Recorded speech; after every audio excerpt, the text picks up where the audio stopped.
자, 이제 제5절의 해제의 효과를 보도록 하겠습니다. 이 해제의 효과 같은 경우에는요, 이런 경우죠. 케이스가 좀 여러 가지 나눠져 있겠지만, 크게 우리가 두 가지만 한번 미리 생각을 해보면, 셀러하고 바이어가 서로 아무것도 안 해준 경우예요. 셀러는 바이어한테 물건을 공급해주지도 않았고, 바이어도 셀러한테 대금을 지급하지도 않았어요. 그런 경우라고 한다면 서로 손해배상 의무가 있다라고 한다면 그것만 잘 마무리하고 끝내면 됩니다. 자, 근데 이런 경우가 있겠죠. 셀러가 물품을 보내줬어요. 그 다음에 계약이 해제되는 경우예요. 그 우리 상식적으로 어떻게 하면 될까요? 바이어가 지금 물건 받았는데 계약이 해제가 됐어요. 다시 돌려주면 되는 거고, 바이어가 주문을 하면서 물품을 지급하느라고 돈을 미리 줬어요. 이때 계약이 해제가 됐다라고 한다면 셀러도 바이어에게 다시 돈을 돌려주면 되겠죠. 자, 81조 계약 의무의 소멸과 반환 청구. 1항 Avoidance of the contract releases both parties from their obligations. 자, release는 뭔가 이제 벗어나는 거잖아요. 해제되는 거죠. 그래서 각각의 계약의 의무로부터 당사자들은 자유롭게 된다.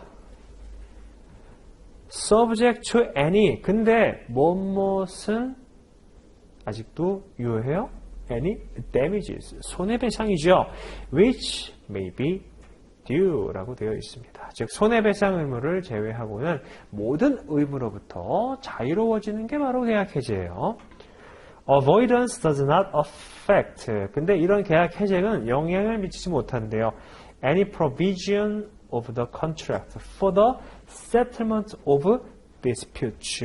Settlement of disputes는 이런 거죠. 셀러하고 바이어가, 예를 들면 바이어가 물건을 받았는데 이게 너무 최악의 상태로 온 거예요. 그래서 셀러한테 이거는 본질적인 위반의 해제가 되니까 계약을 해제하고 그 다음에 손해배상까지 청구하겠다 라고 했는데 계약이 해제가 됐어요. 그 다음 셀러가 그러는 거예요. 근데 계약 해제가 됐는데 손해배상은 무슨 근거로 청구할 거야? 라고 하는 경우가 있으니까 여기에 뭐라고 들어가 있는 거예요? 이 계약 해제는 Settlement of Disputes. 분쟁을 해결하는 거에는 영향을 미치지 못한대요. 그러니까 계약이 해제됐다 하더라도 이런 손해배상 청구, 그 다음에 분쟁 해결 이런 거는 여전히 유효하게 진행할 수 있다는 거죠. Or any other provision of the contract governing the rights and obligations of the parties consequent upon the avoidance of the contract. 그래서 해제는 분쟁 해결을 위한 어떠한 계약 조항이나 계약의 해제에 따라 발생하는 당사자의 권리와 의무를 규율하는 기타 모든 계약 조항에 영향을 미치지 아니한다. 이게 우리가 그 무역 영어 내용도 그렇고 다른 내용 다 그래요. 우리가 무의식적에 다 알고 있어요.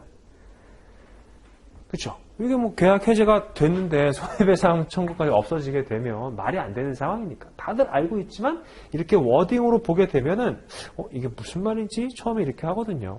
그래서 제가 이제 조금 더 실생활에 맞게끔 설명을 드리는 거고, 즉 1항 같은 경우에는 계약 의무의 소멸입니다. 계약상 의무의 소멸 대신에 분쟁 해결에 대한 것들은 여전히 남아 있는 거고, 자 2항 볼게요. A party who has performed the contract either fully or in part. 전체가 됐거나 아니면 in part, 부분이 됐거나 어떤 식으로든지 간에 당사자가 의무를 이행한 거예요. 그러면 make claim, 뭘 청구할 수 있어요? restitution, 반환을 청구할 수 있는 겁니다. from the other party, 상대방한테 of whatever the first party, 그 반환을 청구하는 그 당사자가 has supplied.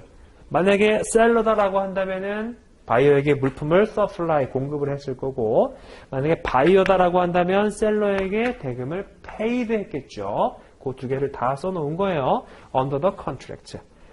If both parties are bound to make restitution. 근데 이런 경우도 있겠죠. 셀러가 물품을 일부를 보내줬어요. 계약 수량은 100개인데 50개를 미리 보내줬습니다. 그리고 바이어한테 돈을 50개에 해당하는 걸 미리 받았어요. 그 다음에 계약이 해제가 됐다. 그러면 지금 계약이 해제가 됐으니까 본인이 받았던 거를 상대방에게 돌려줘야겠죠. 근데 돌려줘야 되는 게 지금 서로 모두 다 해당이 되는 거예요. 이럴 때는 마지막에 뭐래요?